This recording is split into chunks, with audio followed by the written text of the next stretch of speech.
ముందు దేవుని పరిశుద్ధ గ్రంథం నుండి భాగాన్ని మనం చదువుతున్నాం. అపోస్తలుడైన పౌలు గారు కొరింథీయులకు రాసిన మొదటి పత్రిక 1వ అధ్యాయము 9వ వచనాన్ని మనం అందరం కలిసి దగ్గరగా చదువుతున్నాము. మొదటి కొరింథీయులకు రాసిన పత్రిక 1వ అధ్యాయము 9వ వచనం.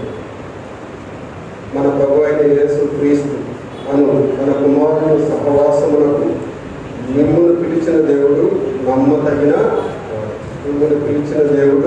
నమ్మదగిన వాడు. ప్రభు సహాయం నిమిత్తం ప్రార్థించుకుంటాం.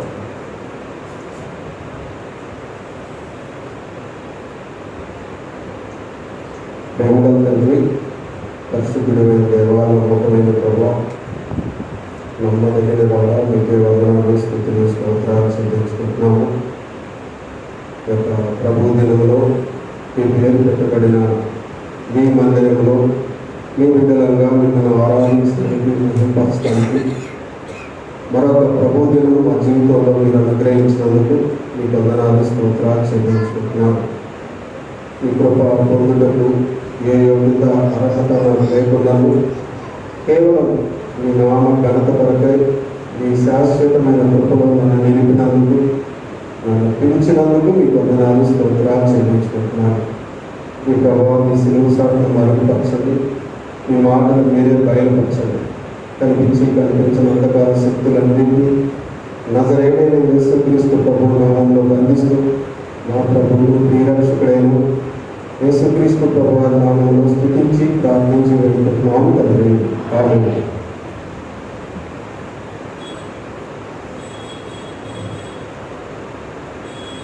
అపోస్తలుడైన పౌలు గారు కొరింథీ సంఘానికి రాస్తున్నప్పుడు మొదటి అధ్యాయంలోనే ఆయన చెప్తున్న మాట, మన ప్రభు అయిన యేసు క్రీస్తు అను తన కుమారుని సహవాసములకు మిమ్మును పిలిచిన దేవుడు నమ్మదగిన వాడు.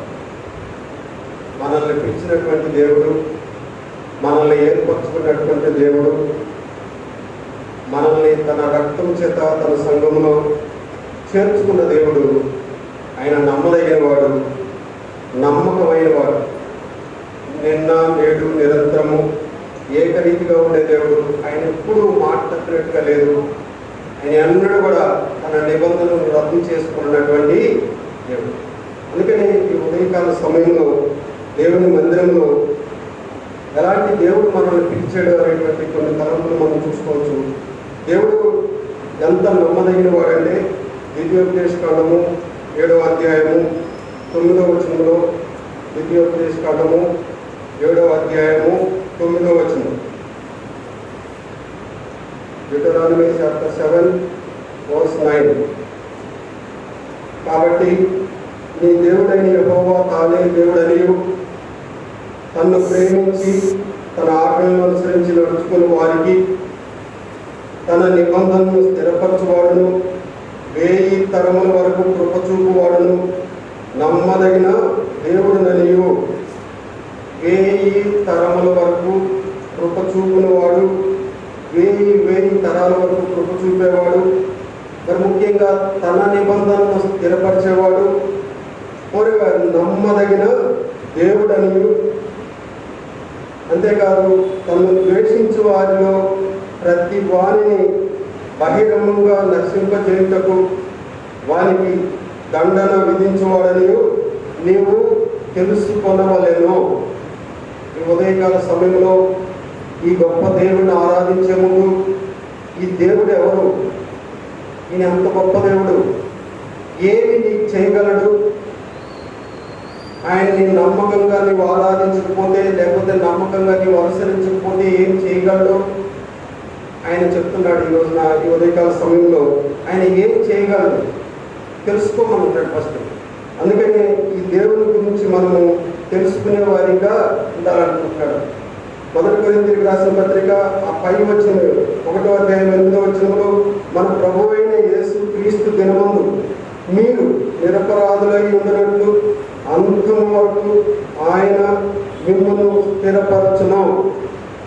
పిలిచిన దేవుడు స్థిరపరిచే దేవుడు. కరుణ కలిగిన దేవుడు నిన్ను నన్ను తన మహాకృప చేత పిలిచాడు.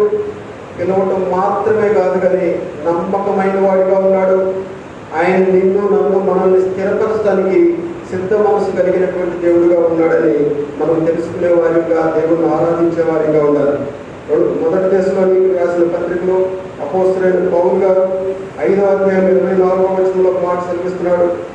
దశలోనికి రాసిన మొదటి పత్రిక 5వ అధ్యాయము 24వ వచనం, మిమ్మల్ని పిలిచేవాడు నమ్మకమైన వాడు కనుక అలాగూ చేయుడి. మిమ్మల్ని పిలిచిన వాడు, మనల్ని పిలిచిన దేవుడు ఎంతో నమ్మకమైన వాడు కనుక అలా చేయుడి అంటున్నాడు. ఎలాగంటే యెషయా గ్రంథము 43వ అధ్యాయము 21వ వచనం. యెషయా గ్రంథము 43వ అధ్యాయము 21వ వచనం, నా నిమిత్తము నేను నిర్మించిన జనులు నా స్తోత్రమును ప్రచురము చేయుదురు. ఎందుకు దేవుడు మనల్ని నిర్మించాడు? మన నిర్మాణకుడుగా ఉన్నాడు. ఎందు నిమిత్తం ఆయన మనల్ని పిలిచాడు అంటే ఆయన స్తోత్రమును ప్రచురం చేసేవారిగా మనం ఉండాలని దేవుని వాక్యము మనకు డేటగా చదివిస్తుంది. అలాగూ చేయండి అంటే దేవుని నామాన్ని ప్రచురం చేసేవారిగా మనం ఉండాలి. నమ్మదగిన దేవుడు, ఎంతైనా నమ్మకమైన దేవుడు, ఆయన నామాన్ని మనం ప్రచురం చేసేవారిగా ఉండాలని దేవుని వాక్యం మనం చదివిస్తుంది. ఈ విధంగా సమయంలో ఎందుకు దేవుడు మనల్ని పిలిచాడు? కొన్ని సంగతులు మనం చూసుకొని దేవుని ఆరాధించేవారిగా, దేవుని వాక్యపు వెలుగులో ఆయన ఆరాధించేవారిగా, ఆయనకి ఇష్టమైన ఆరాధన.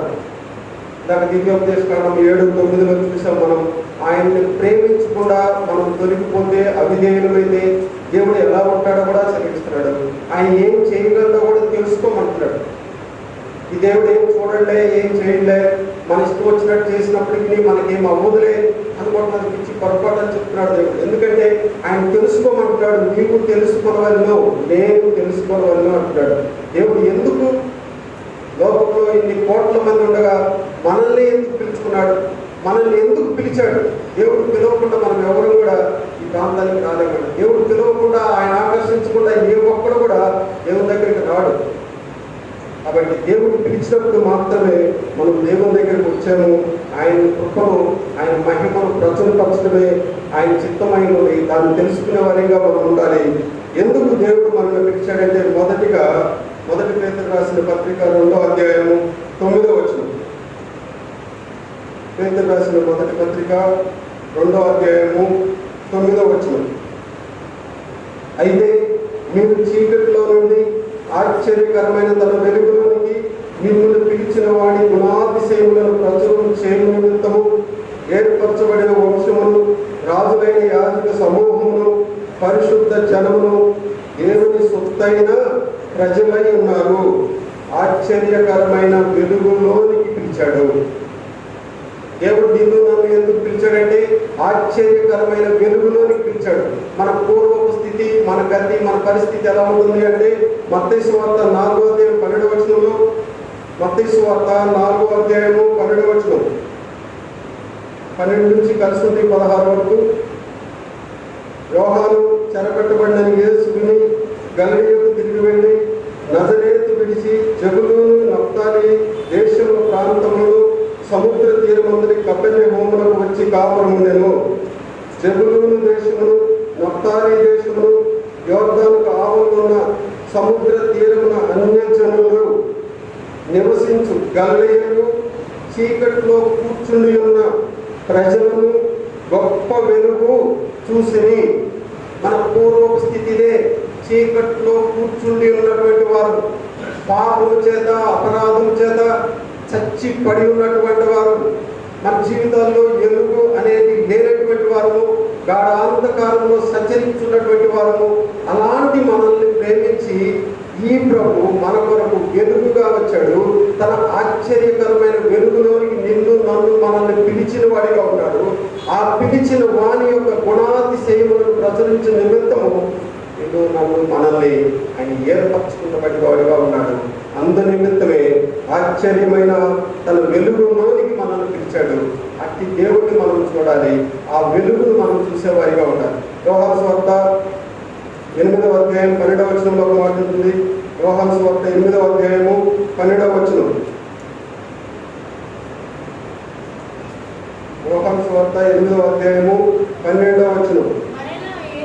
మరలా యేసు, నేను లోకములకు వెలుగును, నన్ను వెంబడించువాడు చీకటిలో నడవక జీవపు వెలుగు కలిగి ఉండునని వారితో చెప్పెను. యేసు క్రీస్తు ప్రభువు మాత్రమే ఈ లోకానికి వెలుగు. ఆయన వెలుగు, ఆయన్ని వెంబడించాలి. ఎందుకు? నిన్ను నన్ను ఆశ్చర్యకరమైన ఆయన వెలుగులోనికి మనల్ని పిలిచాడు అంటే ఆయన వెలుగు కనుక ఆయన వెలుగులో మనం నడవాలి. ఆయన వెలుగులో నడవాలి. నన్ను వెంబడించువాడు చీకటిలో నడవక జీవపు వెలుగు కలిగి ఉండునని చెప్పాను. చీకటిలో, పాపములో, అపరాధంలో ఉన్న మనల్ని ఆ జీవపు వెలుగులో నడవడానికి దేవుడు మనల్ని పిలిచాడు.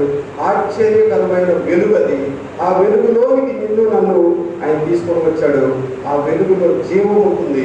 ఆ జీవం మనకు చాలా అవసరమై ఉన్నది కాబట్టి ఆయన ఆ వెలుగులోనికి నడిచే భాగ్యం మనకి ఇచ్చాడు.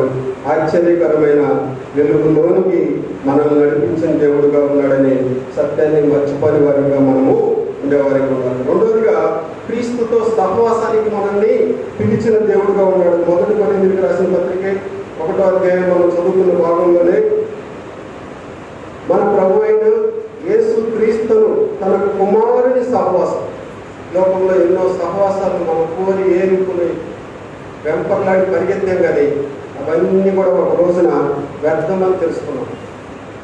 ఒక భక్తుడు అంటాడు, సంతోషం ఎక్కడ ఉందని, సమాధానం ఎక్కడ నాకు దొరికేనని జగమంతా వెతికాను, జనులందరినీ అడిగాను, ఆయన చివరికి అది నీలో ఉందని నేను తెలుసుకున్నాను అంటాడు. ఈరోజున ప్రభు అయిన యేసు క్రీస్తు వారి సహవాసం నీకు నాకు మనకు అవసరమైనది. అందుకే దేవుడు తన కుమారుని సహవాసములకు నిన్ను నన్ను మనల్ని పిలిచిన వాడిగా ఉన్నాడు. ఎందు నిమిత్తం అంటే ఆయన ఎప్పుడు మారిపోని దేవుడు, ఆయన సహవాసం నుంచి ఎప్పుడు తొలగిపోని దేవుడు. నువ్వు ఎప్పుడైతే ఆయన సహవాసానికి ఇష్టపడతావో ఆయన ఎన్నడూ తోస్తాడు. ఆయన నీ చేయి విడువడు.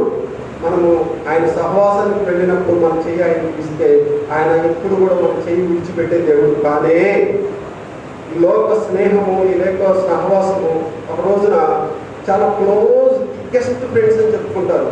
ఒక రోజున వారిలోనే వాళ్ళ మధ్య పచ్చగడ్డి వేస్తే బగ్గుమంటుందని కూడా చెప్తారు. ఈ లోక స్నేహం అంతే అని నిన్ను పిలిచిన తన కుమారుని సహవాసానికి నిన్ను పిలిచిన దేవుడు చాలా గొప్ప దేవుడు.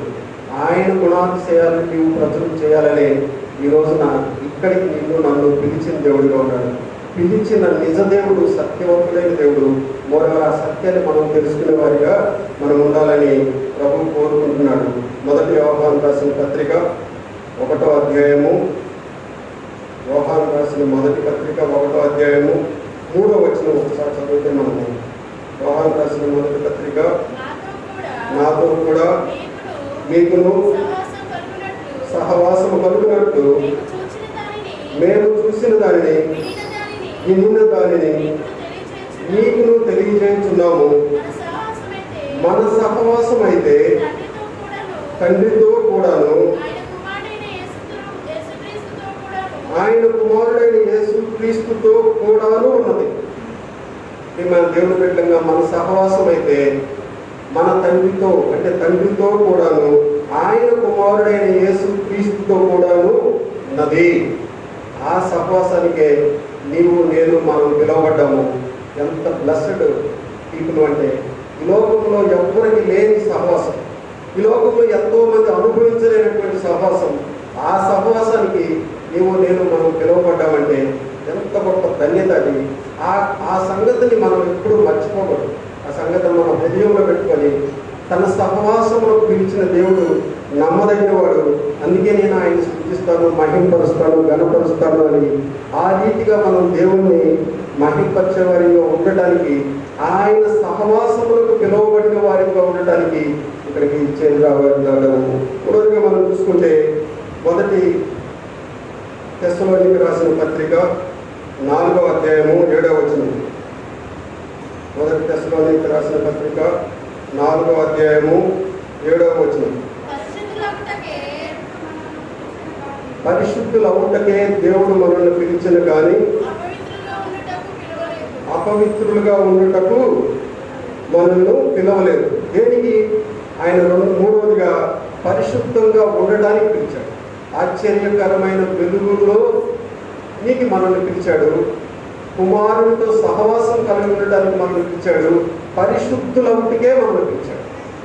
ఎంత గొప్ప దేవుడు అండి! మనల్ని పరిశుద్ధులవుటికే మనల్ని పిలిచానంటున్నాడు. 4 మనం చదువుకున్న రీతిగా పరిశుద్ధులవుటికే దేవుడు మనల్ని పిలిచిన కానీ అపవిత్రులుగా ఉండుటకు పిలవలేదు.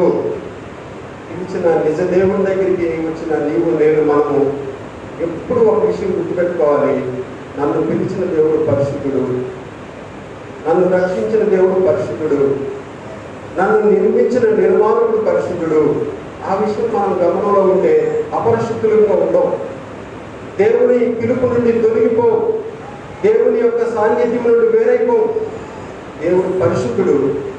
పరిశుద్ధుడు కనుక నేను కూడా పరిశుద్ధుడిగా ఉండాలి అన్నటువంటి సత్యాన్ని మనం రావాలని ప్రభువు అందునిమిత్తమే మనల్ని పరిశుద్ధులు అవుటికే మనల్ని పిలిచాడు.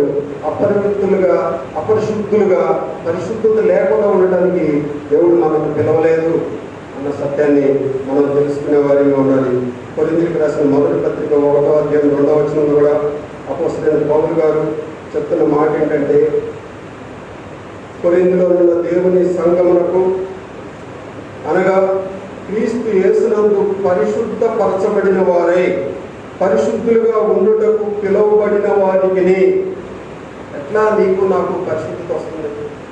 ఒక పాపి ఎట్లా పరిశుద్ధుడు అవ్వగలడు? ఏ రీతిగా ఒకడు తన పాపములను పోగొట్టుకోగలడు? రోమీయులకు రాసిన పత్రిక 3వ అధ్యాయంలో ఏ ఒక్కడూ లేరు, అందరూ పాపం చేసి దేవుడు అనుగ్రహించే మహిమను పొందలేకపోతున్నారు. దాంట్లో ఎలాంటి ఎక్సెప్షన్ లేదు. నా సొంత నీతి చేత నా సొంతంగా నేనైతే పరిశుద్ధుడని చెప్పుకోవడానికి ఎవరికి ధైర్యం లేదు, చెప్పలేడు. అలా చెప్పాడంటే అది అబద్ధం. మొదటి యోహాను రాసిన పత్రిక 1వ అధ్యాయం 8వ వచనం అదే చెప్తుంది. యోహాను రాసిన మొదటి పత్రిక 1వ అధ్యాయము 8వ వచనం, మనము పాపము లేని వారమని చెప్పుకొని ఎడల మోసపుచ్చుకొని వారు అవుతాము. సత్యం ఉండదు. మనలో పాపం లేదని మనంతటా మనం చెప్పుకోవడానికి లేదండి.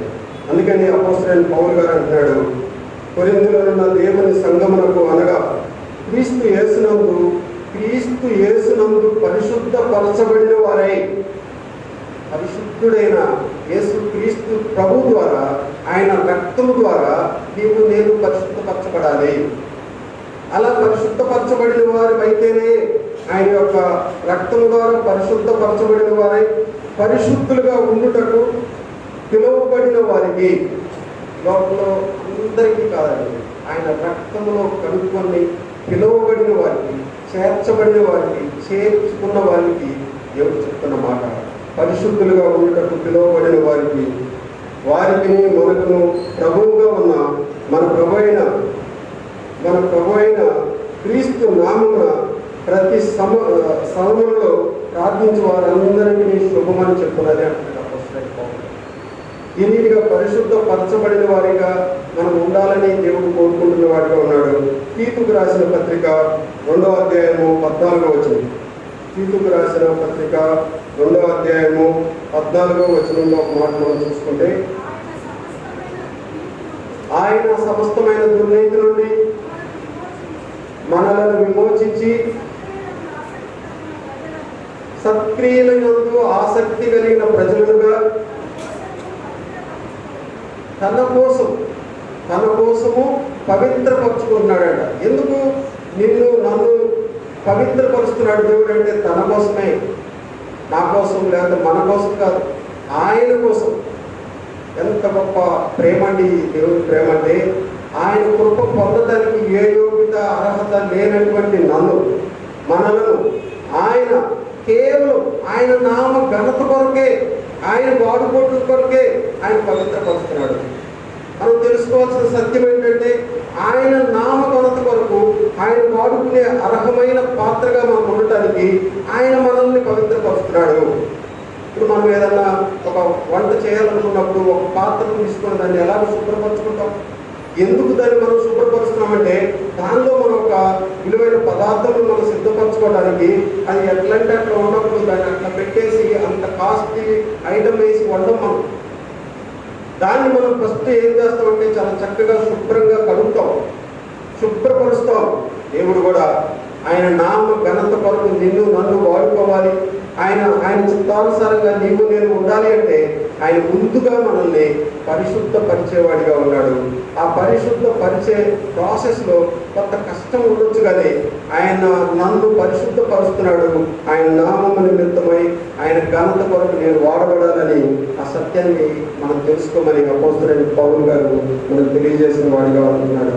హెబ్రీయులకు రాసిన పత్రిక 3వ అధ్యాయం 1వ వచనంలో కూడా మాట ఉంటుంది. హెబ్రీ 3వ అధ్యాయము 1వ వచనం. హెబ్రీయులకు రాసిన పత్రిక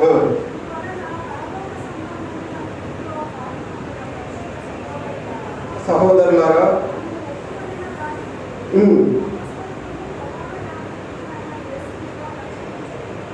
ప్రధాన యాజకుడు యేసు మీద లక్ష్యం ఉంచడి. పరిశుద్ధ సహోదరులారా, పరలోక సంబంధమైన పిలుపులో పాలు పొందిన పరిశుద్ధ సహోదరులారా, ఏమైనా దేవుని బిడ్డలంగా ఒకసారి మనం ఆలోచించాల్సింది ఈ ఎర్త్లీ థింగ్స్ కాదు. మానవ టెండెన్సీ ఎలా ఉంటుందంటే ఏ కాడికి భూలోక సంబంధమైన ఈ లోక సంబంధమైన విషయాల మీద మన మనసు మన గమనము ఎప్పుడు వీటి మీద ఉంటుంది. కానీ అపోస్తలుడైన పౌలు గారు చెప్తున్న మాట ఏంటంటే, ఇందువల్ల పరలోక సంబంధమైన పిలుపులో పాలు పొందిన పరిశుద్ధ సహోదరులారా,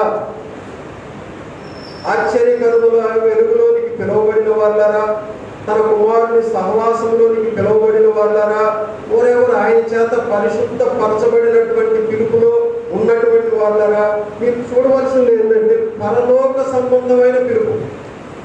ఈ పరలోక సంబంధమైన పిలుపులో పాలు పొందిన పరిశుద్ధ సహోదరులారా, మన ఆలోచన మన తలంపు ఎలా ఉండాలంటే నన్ను పిలిచిన దేవుడు ఈ ఎర్త్లీ థింగ్స్ విషయం కాదు. ఇది ఒక రోజున లయమైపోతుంది, ఇది ఉండదు అన్న సత్యాన్ని మనం గ్రహించుకోవాలి. ఈ లోక నటన ఒక రోజున గతించిపోతుంది, ఒక రోజున మనం చూడలేము దీన్ని. కొంతకాలం తర్వాత ఇది ఉండదు.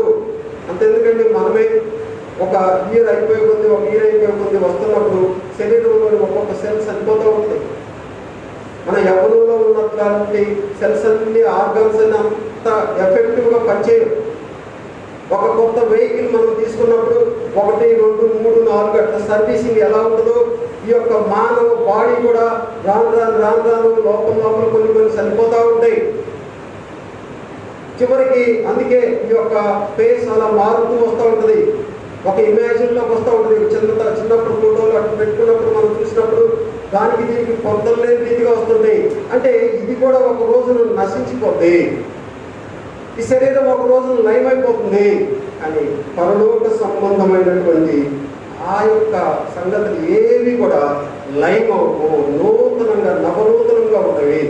వాటి మీద లక్ష్యం ఉంచుకోమని, వాటి మీద లక్ష్యం ఉంచినప్పుడు ఖచ్చితంగా దేవుడి మీద మనం లక్ష్యం ఉంచే వారిగా ఉంటామని అపోస్తలుడైన పౌలు గారు మనకు చెప్పేవాడిగా ఉంటాడు. 1 పేతురు రాసిన పత్రిక 1వ అధ్యాయము 14వ వచనం. పేతురు రాసిన 1వ పత్రిక 1వ అధ్యాయము 14వ వచనంలో, నేను పరిశుద్ధుడై ఉన్నాను కనుక మీరు పరిశుద్ధులై ఉండుడి. దేవుడు పరిశుద్ధుడు, ఆయన్ని వెంబడించాలి, ఆయనతో ఉండాలి, ఆయనతో సహవాసం కలిగి ఉండాలంటే నీవు నేను కూడా పరిశుద్ధమై ఉండాలి.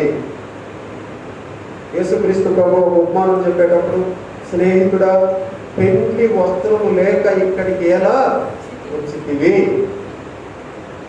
నువ్వు పెండ్లి వస్త్రము తీసుకోకుండా ఇక్కడికి ఎట్లా వచ్చావు అని ఆశ్చర్యపోతున్నాడు దేవుడు. మన దేవుని బిడ్డ ఆయన పరిశుద్ధుడు, పరిశుద్ధమైన పిలుపుతో నిన్ను నన్ను పిలిచాడు. అట్లాంటి పరిశుద్ధతలో మనం ఉంటే దేవుడు సంతోషించేవాడిగా ఆనందించేవాడిగా ఉంటాడు. దేవుడు పరిశుద్ధమైన పిలుపుతో మనల్ని పిలిచినప్పటికీ కూడా అపరిశుద్ధంగా మనం ఉన్నాము, మనం ఆయన దగ్గరికి వస్తున్నాము అంటే దేవుడు ఆశ్చర్యపోయేవాడు ఉంటాడు.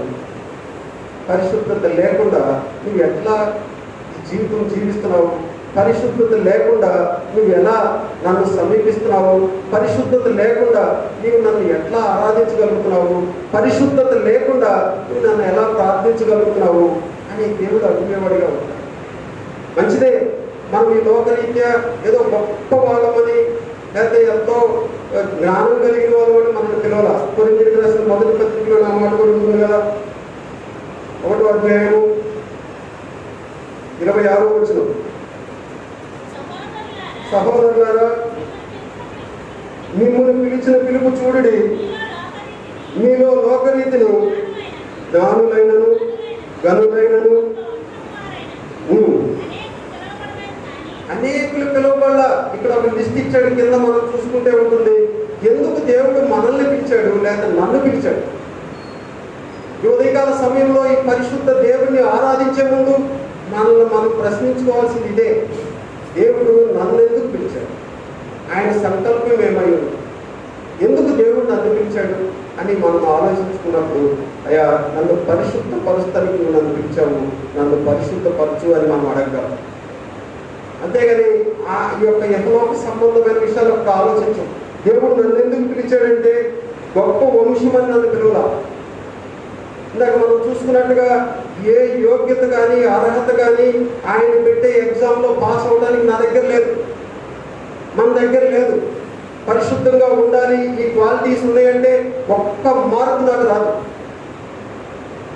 మేము దేవుని బిడ్డల అయినప్పటికీ కూడా ప్రభు మనల్నే పిలిచాడు, అయినప్పటికీ కూడా ప్రభు నన్ను పిలిచాడు. ఆయన ఎంత గొప్ప దేవుడు అంటే ఆయన కోరుకుంటున్న నా నుంచి ఏం లేదు, కానీ ఆయన చెప్తుంది ఏంటంటే నేను పరిశుద్ధుడును, నేను పరిశుద్ధుడిగా పిలిచాను నిన్ను, నీవు కూడా పరిశుద్ధుడిగా ఉండటము నాకు ఇష్టమని చెప్తున్నాడు. అది మనల్ని చేయమనే దేవుడుగా ఉంటున్నాడు. ఇప్పుడుగా మనం చూసుకుంటే పరిశుద్ధంగా ఉండుటకు దేవుడు మనల్ని పిలిచిన వాడిగా ఉన్నాడు. మొదటి తెస్సలోనికీయులకు రాసిన పత్రిక, మొదటి పేతురు రాసిన పత్రిక 3వ అధ్యాయము, పేతురు రాసిన మొదటి పత్రిక 3వ అధ్యాయము 9వ వచనం, ఆశీర్వాదములకు వారసులవుటకు మీరు పిలువబడితిరి కనుక కీడుకు ప్రతి కీడైనను దూషణకు ప్రతి దూషణైనను చేయక దీవించుడి. 4వదిగా మనం చూసుకున్నప్పుడు మనం ఎందుకు పిలువబడ్డాం, దేవుడు ఎందుకు మనల్ని పిలిచాడంటే ఆశీర్వాదములకు వారసులు అవడానికి మనల్ని పిలిచాడు. దేవుడు ఇచ్చే ఆశీర్వాదానికి మనల్ని వారసు చేయడానికి ఆయన పిలిచాడు.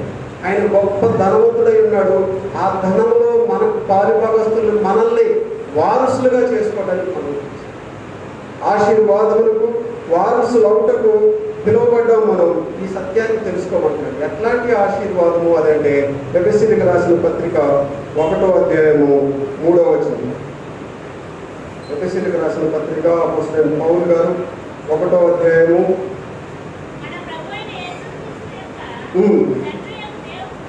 స్తుతింపబడును గాక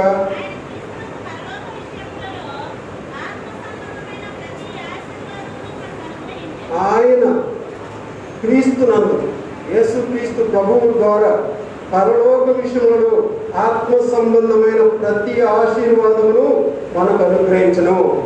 ఆశీర్వాదములకు వారసులు అంటే క్రీస్తు ప్రభువు ద్వారా పరలోక సంబంధమైన ఆశీర్వాదం, పరలోక సంబంధమైన ప్రతి ఆశీర్వాదం. అక్కడ ఏ ఆశీర్వాదం మన కొరకు దాచబడి ఉన్నదో అదంతా కూడా మనకి ఇవ్వటానికి, ఆశీర్వాదంగా ఉండటానికి దేవుడు మనల్ని పిలిచిన వాడిగా ఉన్నాడు.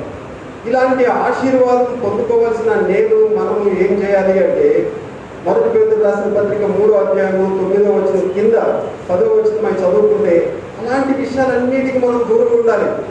కీడుకు ప్రతి కీడు చేయొద్దు, దోషులకు ప్రతి దోషులు చేయొద్దు, దీవించుడి అని చెప్పించనే. ఎందుకు ఇవన్నీ చేయాలి నీవు నేను మనం అంటే మనం ఆలోచించుకోవాల్సింది ఒకటే, నా ప్రభువు ఆశీర్వాదములకు వారసుడు అవటానికి నన్ను పిలిచాడు. ఆయన గొప్ప దేవుడు, పరలోక సంబంధమైన ఆశీర్వాదాలు నాకు అనుగ్రహించడానికి నన్ను పిలిచిన దేవుడు. అందుకే నేను ఇవన్నీ పట్టించుకోదలుచుకోవట్లేదు. నేను కీడుకి ప్రతి కీడైనా దూషణకు ప్రతి దూషణైనా చేయకుండా ఉంటాను. నా ప్రభువు యొక్క పరలోకపు ఆశీర్వాదాలు నేను పొందుకోవడానికే నేను నడిపించాడు అన్న గమనంలో మనల్ని ఆ రీతిగా దేవుని వైపు చూసి దేవుని ఆరాధించేవాడిగా ఉండాలని ప్రభువు కోరుకునేవాడిగా ఉన్నాడు. అదే రీతిగా 1 కొరింథీయులకు రాసిన పత్రిక 7వ అధ్యాయము 5వ వచనం. కొరింథీయులకు రాసిన 1 పత్రిక 7వ అధ్యాయము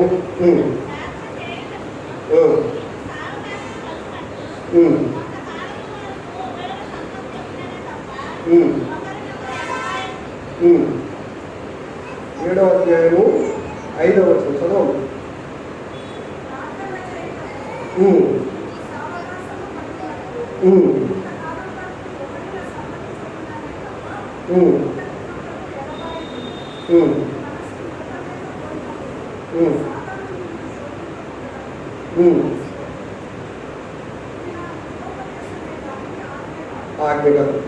ఎప్పుడు కూడా మనం దేవుణ్ణి సమీపించేటప్పుడు ఎప్పుడు కూడా ఈ ఆశీర్వాదం మనకు కావాలనుకున్నప్పుడు దేవుణ్ణి ఎడబాయకూడదు. దేవుణ్ణి ఎడబాయకుండా మరి ఇక్కడ ఈ విషయంలో చెప్తుంది ప్రభు హెచ్చరిక కూడా ఉంటుంది. దేవుణ్ణి ఎడబాయకూడదు అంటున్నాడు. సావధానంగా ఉండాలి. మన సమ్మతితోనే ఒకరినొకరు ఎడబాయకుడి మీరు మనసు నిలపలేకపోయిన ఎడల సాతాను మిమ్మల్ని శోధింపుకున్నట్లు ఇది కలుసుకోండి అంటున్నాడు. ఈ విషయంలో దేవుడు చెప్తుంది ఏంటంటే ఎడబాసి ఉండకూడదు. అది భార్య భర్త అయినా సరే, బిడ్డలు కుటుంబంతోనైనా సరే, మనం ముఖ్యంగా దేవునితోటి ఎడబాటు అనేది ఉండకూడదు. దేవునితోటి ఎడబాటు ఉంటే మనము ఎంత నష్టపోతామో కూడా దేవుడు ఈ విషయంలో చదివిస్తున్నాడు. అందునిమిత్తమే మనల్ని పిలిచిన ఆ పిలుపుని మనం చూసుకోమనుకున్నాడు. దేవుడు ఆ రీతిగా మనల్ని పిలిచేవాడిగా ఉంటాడు. చివరిగా మనం చూసుకుంటే 1 పేతురు రాసిన పత్రిక 2వ అధ్యాయము 20వ వచనం. 1 పేతురు రాసిన పత్రిక 2వ అధ్యాయము 20వ వచనం మనం చూసుకుందాం. పేతురు రాసిన 1 పత్రిక 2వ అధ్యాయము 20వ వచనం.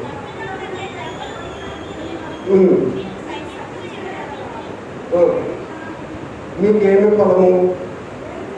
మేలు చేసి బాధపడినప్పుడు మీరు సహించిన ఎడల అది దేవునికి హితమగును. ఇందుకు మీరు పిలువబడితే చివరిగా మనం ఎందుకు పిలువబడ్డామంటే దేవుని ద్వారా మేలు పొంది, అంటే దేవుని ఆశీర్వాదములు మనం పొందుకొని శ్రమ పడటానికి పిలువబడ్డాం. ఎందుకు అంటున్నాడు దేవుడు? ఇందుకు మీరు పిలువబడిన అంటున్నారు. ఎందుకంటే తప్పిదములకై మీరు దెబ్బలు తిని మీరు సహించిన ఎడల మీకేమి ఫలము? ఇప్పుడు ఒక నేరం చేసి జైలుకి వెళ్ళారనుకో, అటు తప్పు చేశాడు, జైలుకి వెళ్ళాడు. దానివల్ల దేవుడికి వచ్చిన మహిమేంది, ఘనత ఏంది? దేవుడి నామానికి అవమానమే కదా. ఇప్పుడు ఒక విశ్వాసం ఉన్నాడండి, అతను తప్పు చేశాడు, పొరపాటు చేశాడు, జైలుకి వెళ్ళాడు. ఈ లోపల చట్టము తను శిక్షించింది. ఇప్పుడు మనం ఏం చేయాలి? సంఘంలో ఉండి అయ్యా మరి మా సహోదరుడు జైల్లో ఉన్నాడు అని ప్రార్థించినప్పుడు దేవుడి నామానికి అవమానమే. తప్పు చేసిన వ్యక్తి గురించి మనం మొరపెడుతుంటే దేవుడి నామానికి అవమానమే. దాని నిమిత్తం ఆయనకి ఎలాంటి మహిమ రాదు. దాని నిమిత్తం అసలు ఆయన పిలవట్లే. మనం ఎందుకు మనల్ని పిలుస్తున్నాడంటే మనము మేలు చేసి, మనము మంచి చేసి మనం అవమానపడుతుంటే అది మనకి దేవునికి మహిమ అంట. ఎట్లా అంటున్నాడు? తప్పిదములపై దెబ్బలు తినప్పుడు మీరు సహించిన ఎడల మీకేమి ఫలము లేకపోతే ఘనము? మేలు చేసి బాధపడినప్పుడు మీరు సహించిన ఎడల అది దేవునికి హితమగును. ఇందుకు మీరు పిలువబడితే. మేలు చేసినా సరే మనం ఈ లోకం ద్వారా శ్రమ పొందుతున్నప్పుడు అది దేవునికి హితం. కొన్ని వారాల్లో మనం చూస్తున్నాం, యోసేపుని తన అన్నలు ఎంతగా హింసించారో, వేధించారో, శోధించారో, తన పట్ల ఎంత అమానుషంగా ఇతరుల పట్ల, అన్యుల పట్ల కూడా అంత క్రూరంగా ప్రవర్తించరే. సొంత తమ్ముడి పట్ల సొంత అన్నలు ప్రవర్తించిన తీరు ఎంత కఠినంగా ఉందో మనం చూసాం. ఏం చేశాడు యోసేపు? ఏంటి యోసేపు చేసింది? వాళ్ళ నాన్నగారు లాగా వాళ్ళ అన్నయ్య యొక్క ఆశీర్వాదాన్ని దొంగతనం చేశాడా? వాళ్ళ నాన్నగారులాగా వాళ్ళ అన్నయ్య యొక్క ఆశీర్వాదాన్ని ఒక కాయలు కోరిచ్చేసి తీసుకున్నాడా? అన్యాయంగా లాక్కున్నాడా?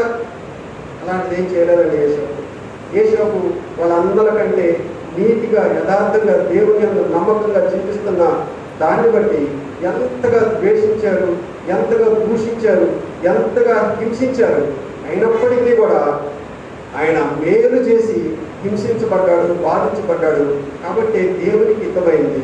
కాబట్టి ఆయన పడుతున్న శ్రమంలో, కష్టాల్లో, బాధల్లో మనం చదువుతుంటే ఉంటుంది, యేషోపునకు దేవుడు తోడై, యేషోపునకు దేవుడు తోడైండును, యేషోపునకు దేవుడు తోడైండును గనుక అతడు తప్పించబడను, యేషోపునకు దేవుడు తోడైండును గనుక అతను ఆశీర్వదించబడను. స్ట్రగుల్స్ తోటి మేలు చేయటం శ్రమపడటం, మేలు చేయటం బాధించబడటం, మేలు చేయటం శోధింపబడటం, ఇలాంటి ప్రాసెస్లో చివరికి దేవుడు గణపరచబడ్డాడు. యేషోపు ప్రధానమంత్రి అయ్యాడు అనుకుంటున్నారు, కానీ యేషోపు కాదు.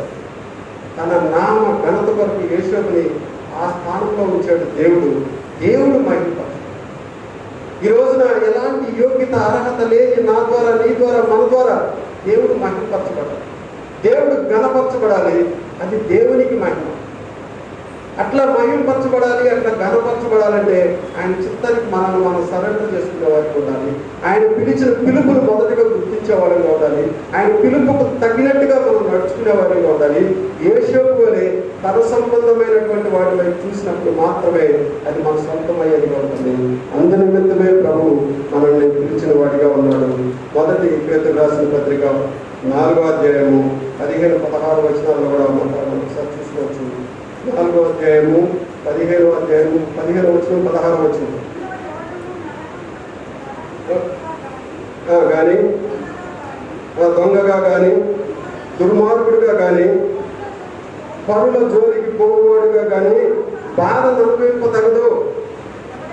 చాలా దేవుని బిడ్డలుగా ఇట్టి విషయాల్లో మనం బాధపడకూడదు. ఈరోజున అనేకమైన గ్రూప్స్లో ఒక విషయం ప్రార్థన చేయమని పెడతా ఉంటారు. నార్త్ ఇండియాలో, మరి ముఖ్యంగా ఉత్తరప్రదేశ్లో దేవుని సువార్త సేవ చేయడం కోసం ఇక్కడి నుండి మన తెలుగు రాష్ట్రాల నుంచి ఎంతోమంది వెళ్ళారు. హెబ్రోన్ ద్వారా ఎంతోమంది వెళ్తున్నారు. జాన్ విక్టర్ గారు బీహారు ఆ పరిసర ప్రాంతాల్లో చిన్న పాకలు లాంటివి వేసుకొని సువార్త ప్రకటిస్తుంటే, ఈరోజు ఇక్కడ ఒక పాక వేస్తే లేదా ఒక చిన్నది ఏర్పాటు చేసుకుంటే మరుసటి రోజు, మరుసటి వారం అక్కడికి వెళ్ళేలోపు దాన్ని నేలమట్టం చేసేస్తారు. పోలేని ఆ 5-10 మందిని తీసుకొని మరొక పక్కన అక్కడ మరలా ఒక చిన్నది ఏర్పాటు చేసి అక్కడ ఆరాధన చేస్తే మరలా ఇంకొక వారానికి అక్కడ చేస్తారు. పొరపాటున వాళ్ళు ఆ టైంలో వస్తే చాలా అంటే చాలా దూషించి, ద్వేషించి, కొట్టి, కాళ్ళతో తన్ని పంపించేస్తారు. ఉత్తరప్రదేశ్లో అయితే అప్పుడే న్యూలీ వెల్డెడ్ కపుల్స్ కొంతమంది పెళ్ళైన తర్వాత దేవుని సువార్త భారంతో ఆ ఉత్తరప్రదేశ్ ఆ పరిసర ప్రాంతాల్లో సువార్త ప్రకటిస్తుంటే అమానుషంగా ఆ సేవకుని తీసుకెళ్ళి స్థానిక పోలీస్ స్టేషన్లో ఉంచి మంచి ఎఫ్ఐఆర్ రాసి జైల్లో పెట్టేస్తారు. రాష్ట్రం కాదు రాష్ట్రం, అక్కడ జైల్లోకి వెళ్ళిపోతున్నాడు. అతను జైల్లో ఉన్నాడు, సిస్టర్ ఒంటరిగా ఉంటుంది. తెలిసిన వాళ్ళు ఎవరు లేరు. స్థానిక సంఘం కాదు అది, అది ఎక్కడో మన రాష్ట్రం కాదు, అది మన భాష కాదు, అది మన దేవుని బిడ్డలారా దానికి శ్రమ అనుభవిస్తున్నారు. వారి గురించి మనం ప్రార్థించేవారుగా మనం ఉండాలి. అందుకని దేవుడు మనల్ని ఆ రీతిగా సిద్ధపరచడానికి దేవుడు కోరుకుంటున్నాడు. చివరిగా మనం చదువుకోవాల్సింది ఏంటంటే తిమోతికి రాసిన 2వ తిమోతికి రాసిన పత్రిక 1వ అధ్యాయం 10వ వచనం. తిమోతికి రాసిన 2వ పత్రిక 1వ అధ్యాయం 10వ వచనం మనం చదువుకొని ఆరాధనలోకి వెళ్ళిపోదాం.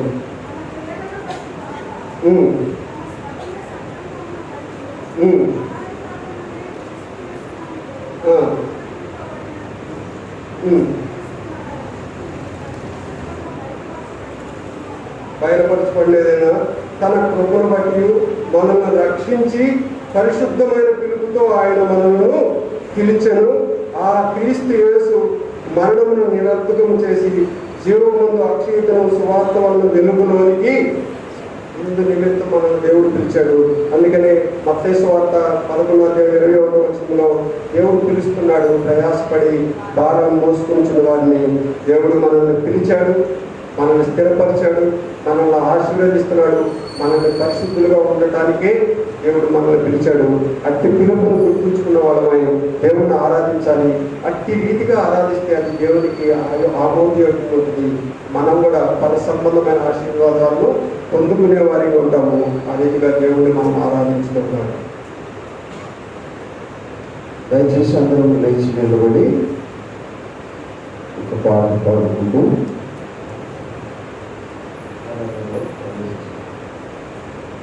అందరం లేచి నిలబడి పాట పాడుకుందాం.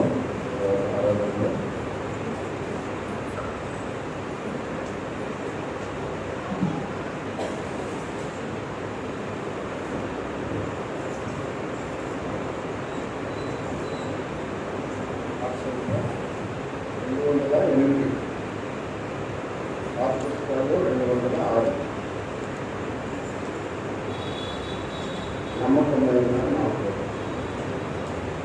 పాఠ సంఖ్య 208, పాఠ పుస్తకాల్లో 206. నమ్మకమైన నా ప్రభు నిన్నునే స్తుతింతును, నిన్నునే స్తుతింతును. నమ్మకమైన నా ప్రభు కరుణతో పిలిచియు స్థిరపరచిన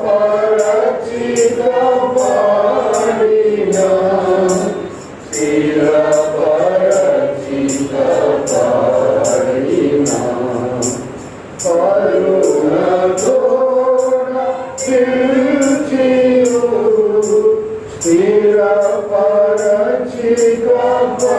పాడిన, స్థిరపరచిన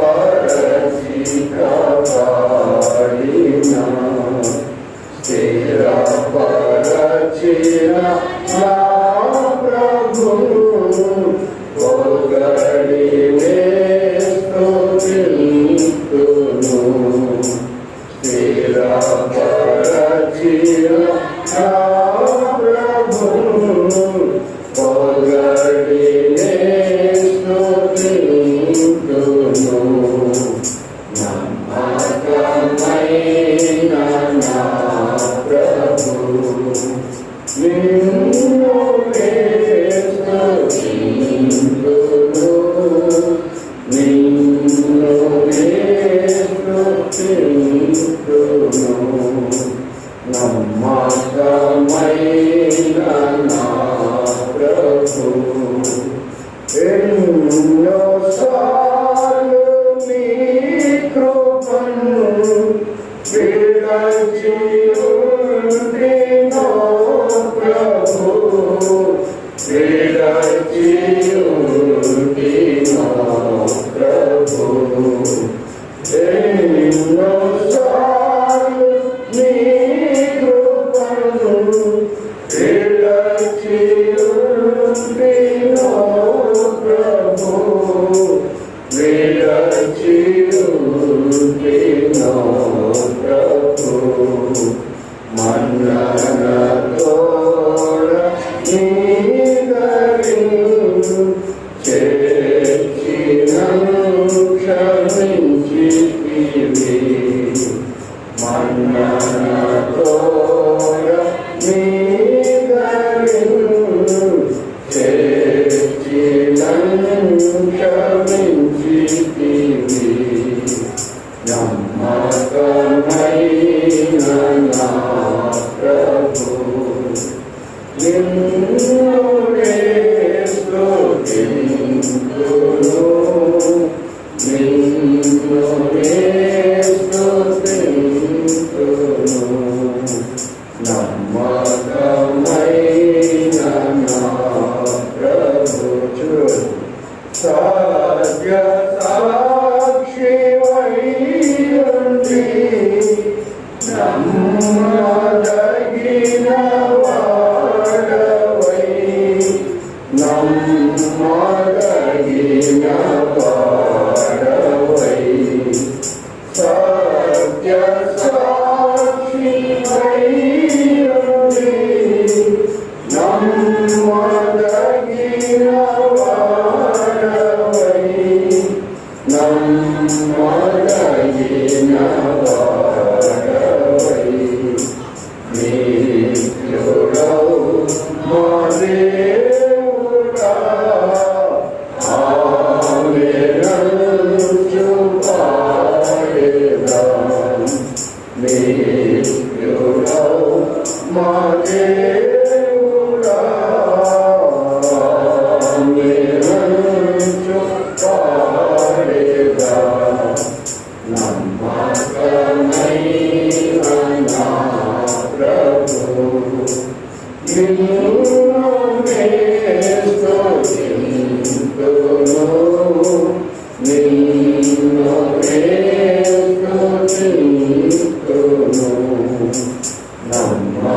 దయచేసి కూర్చోండి.